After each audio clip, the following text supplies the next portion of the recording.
2024-এর June মাস বিশ্ব রাশি এবং লগ্নের জাতক জাতিকার জন্য অত্যন্ত গুরুত্বপূর্ণ। আপনার বিদেশ যাওয়ার প্রবল সম্ভাবনা রয়েছে এই জুন মাসে।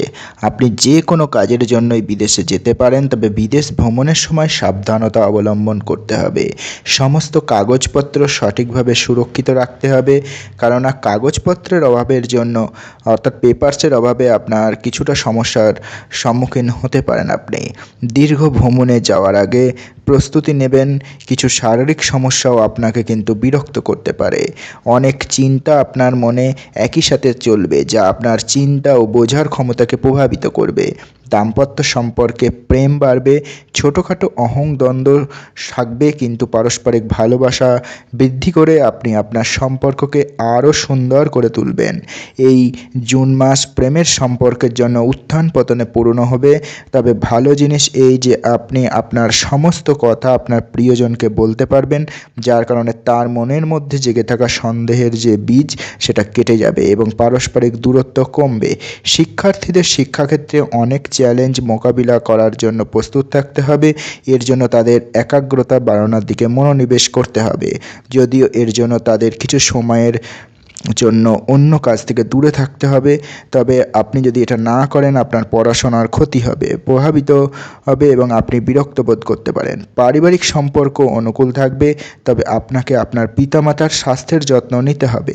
কর্মজীবনের ক্ষেত্রে এই জুন মাস অনুকূল।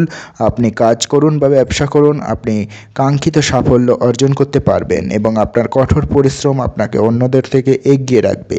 নিজের প্রতি বিশ্বাস রাখুন এবং প্রতিটি কাজ পূর্ণ মন দিয়ে করুন, তবেই আপনি সাফল্য পাবেন। কর্মজীবনে দশমের অধিপতি শনি গোটা মাস দশম ঘরে থাকছে, যার কারণে আপনি খুব নিরলসভাবে কাজ করবেন এবং আপনি আপনার কাজ খুব ভালোভাবে সম্পাদন করবেন এবং আপনার কাছে সমস্ত প্রয়োজনীয় যোগ্যতাও থাকবে। কর্মক্ষেত্রে আপনার অবস্থানে আপনি থাকুন এবং আপনি একজন আদর্শ কর্মচারী হিসাবে আপনার অবস্থান বজায় রাখুন। আপনার ঊর্ধ্বতন কর্মকর্তারা যত দূর উদ্বিগ্ন, তারা একটু স্বল্প মেজাজ হতে পারে। আপনি তাদের প্রতি ভালো এবং খারাপ উভয় চিন্তা তারা আপনার প্রতি ভালো এবং খারাপ উভয় চিন্তাই করতে পারে। তাই শুধু একটা জিনিসই মনে রাখবেন, আপনার প্রতিপক্ষের কেউ আপনার বিরুদ্ধে যেতে পারে এবং সামনে কিছু ভুল করতে পারে। তাদের মধ্যে সমস্যা আপনি উপস্থাপন করবেন না। যদি এটি ঘটে, অবিলম্বে তাদের কাছে আপনার অবস্থান পরিষ্কার করুন এবং অন্যথায় তারা এটিকে অন্য কিছু হিসাবে ব্যাখ্যা করতে পারে। ষষ্ঠের অধিপতি শুক্র প্রথম ঘরে থাকছে, যার কারণে আপনার অসুবিধার পরে সাফল্য পাওয়ার সম্ভাবনা রয়েছে। কঠোর পরিশ্রমী হবে আপনার সাফল্যের চাবিকাঠি। ব্যবসায়ীরা বিদেশি যোগাযোগের সুবিধা পেতে পারেন। সপ্তমের অধিপতি মঙ্গল দ্বাদশ ঘরে বসবে, যার কারণে বৈদেশিক বাণিজ্য বাড়তে পারে। আপনাকেও আপনার রাগকে কিছুটা নিয়ন্ত্রণ করতে হবে এবং আপনার ব্যবসায়িক অংশীদাররা যদি কোনো বিষয়ে আপনার ওপর ক্রুদ্ধ হন, তাহলে তাদেরকে বোঝানোর এবং পরিচালনা করার চেষ্টা করুন। অপ্রয়োজনীয় বিবাদ থেকে দূরে থাকুন এবং আপনার ব্যবসাকে অগ্রগতির পথে এগিয়ে নিয়ে যেতে চেষ্টা করুন। রবি, বৃহস্পতি, বুধ এবং শুক্র সপ্তম ঘরে দৃষ্টি, একসাথে অনেক সিদ্ধান্ত নিতে হতে পারে। যাই হোক, এই সমস্ত সিদ্ধান্ত আপনার জন্য ভালো ফলাফল বয়ে আনবে, তাই আপনাকে চিন্তা বেশি করতে হবে না। 12 জুন শুক্র, 14 জুন বুধ, 15 জুন রবি প্রথম ঘর থেকে বেরিয়ে দ্বিতীয় ঘরে প্রবেশ করবে, যা আপনার ব্যবসায় আরও ভালো পরিস্থিতি তৈরি করবে এবং আপনি কোনো দ্বিধাদ্বন্দ্ব ছাড়াই আপনার কাজ চালিয়ে নিয়ে যেতে পারবেন। অর্থনৈতিক ক্ষেত্রে দেখা যাচ্ছে যে আয়ের জন্য খুব ভালো হবে এই মাস। একাদশ ঘরে রাহুর উপস্থিতি আপনার জন্য আশীর্বাদ। আপনার আয় বৃদ্ধির সম্ভাবনা রয়েছে। আপনার কাছ থেকে আপনি ভালো অর্থ পাবেন। যাই হোক, একমাত্র কথা হচ্ছে মঙ্গল দ্বাদশ ঘরে থাকবে, যা ব্যয় নিয়ন্ত্রণ করবে, তাও শনিদেবের প্রভাবে থাকবে, তাই কিছু অপ্রয়োজনীয় ব্যয় হতে পারে, যার জন্য আপনাকে কিছুটা চিন্তা করতে হবে। তবে ইনকাম ভালো হবে, যাতে কোনো বড় সমস্যা আসবে না। 15 জুন মিথুন রাশিতে রবি অবস্থান এবং তার আগে 14 জুন বুধের অবস্থান ও 12 জুন শুক্রর এই দ্বিতীয় ঘরে গমন। কেউ সম্পদ সংগ্রহে আপনারা সাফল্য পেতে পারেন। আপনার ব্যাংক ব্যালেন্স বাড়বে এবং সম্পত্তি ক্রয় বিক্রয় থেকেও প্রফিট হতে পারে। যে কোনো ধরনের বিনিয়োগ করে আর্থিক সুবিধা পেতে পারেন। আপনি ফিক্সড ডিপোজিট স্কিমের সুবিধা এই সময় নিতে পারেন এবং আপনার টাকা এ সময় জমাতে পারেন। ভবিষ্যতে এর থেকে ভালো সুবিধা পেতে পারেন। শেয়ার বাজারে অর্থ বিনিয়োগের জন্য এই সময় কিন্তু খুব একটা অনুকূল নয়। সাবধানে চিন্তা করেই পদক্ষেপ নেবেন। ব্যবসায় অগ্রগতি হবে যা আপনার আর্থিক অবস্থার উন্নতি করবে। স্বাস্থ্যের দিক থেকে মধ্যম বলা যায়। রাশির অধিপতি শুক্র আপনার রাশিতেই থাকবে, যার কারণে স্বাস্থ্যের উন্নতি হবে। তবে প্রথমে ঘরে রবি, বৃহস্পতি, বুধ, শুক্র একসঙ্গে থাকবে মাসের প্রথমার্ধে, যার জন্য এবং দ্বাদশ ঘরে মঙ্গল ও পঞ্চম ঘরে কেতুর অবস্থান স্বাস্থ্যে কিছু সমস্যা আনবে। আপনি কোনো ধরনের আঘাত বা জ্বর অসুখে ভুগতে পারেন, যা সময় ও সঠিক চিকিৎসায় সেরে যাবে। তাই খুব বেশি এক্ষেত্রে আপনাকে চিন্তিত হতে হবে না। মাসের দ্বিতীয়ার্ধে রবি, বুধ এবং শুক্র আপনার দ্বিতীয় ঘরে থাকবে, তাই আপনার খাদ্যাভ্যাসে নজর দিতে হবে।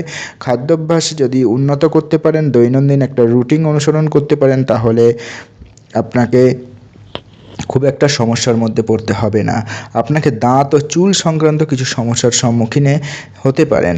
যাই হোক, আপনি নিজেকে সুস্থ রাখার জন্য চেষ্টা করবেন এবং এটা সফল হবেন এবং আপনি সুস্বাস্থ্য উপভোগ করতে পারবেন।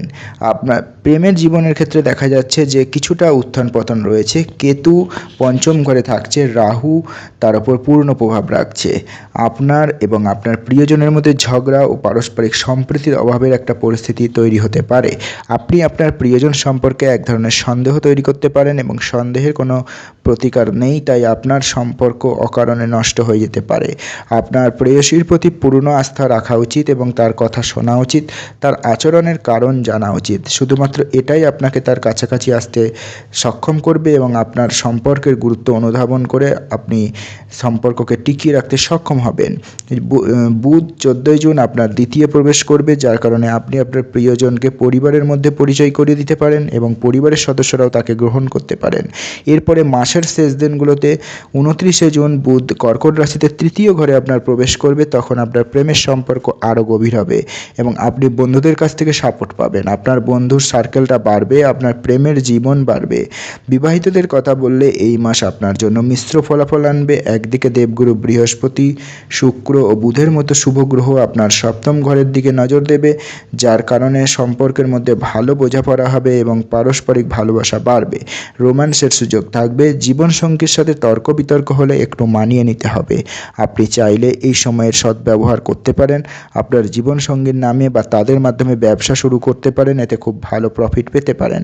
15 জুন রবি যখন মিথুন রাশিতে আপনার দ্বিতীয় ঘরে চলে যাবে, তখন পরিস্থিতি কিছুটা কমে যাবে এবং আপনি আপনার স্ত্রীকে সমান গুরুত্ব দেবেন। প্রতিটি সম্পর্কের ভিত্তি এবং আপনার জন্য এটা খুব উপযোগী হবে।